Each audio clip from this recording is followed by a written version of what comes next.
This is Pioneer Field Agronomist Scott Eversgerd with this week's weekly agronomy message. The weather finally broke, which allowed several guys to go ahead and finish up on soybean planting here toward the end of July. Actually planted into some pretty good conditions finally. A couple things in corn to note is we did find some southern rust in the northern part of Kentucky, which has been just south of Evansville, Indiana. So southern rust has been detected there.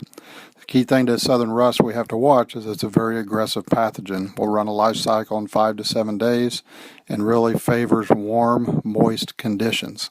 So we'll have to keep an eye out for that pathogen. If we do begin to find any in the fields, we'll get another text message out.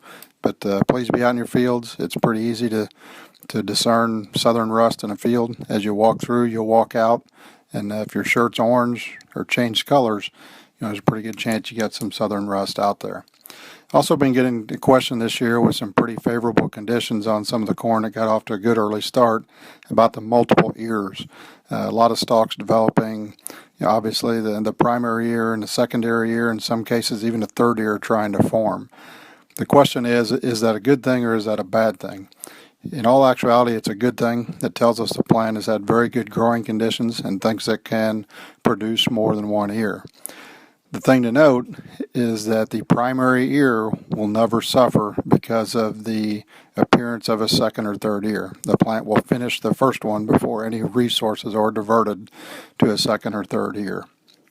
From a soybean standpoint, R3 for the early planted soybeans that first week in May is right here around the corner. R3 is going to be when you find about a 1/4 inch pod in one of the 4 uppermost nodes.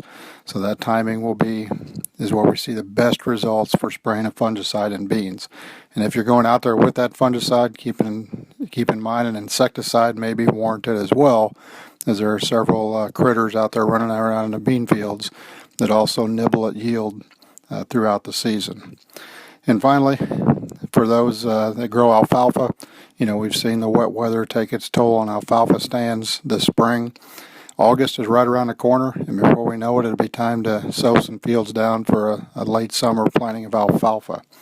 Keep in mind, now's a good time to go ahead and be working that ground, get it in really good shape, pull a soil test, get that soil tested for P and K, especially even some micronutrients, and really get the fertility in good shape as that field is sowed to alfalfa this summer. As always, if you have any questions, please contact your Pioneer sales rep, and I will be out of town next week, so it looks like the next message will come the first weekend in August. Thanks.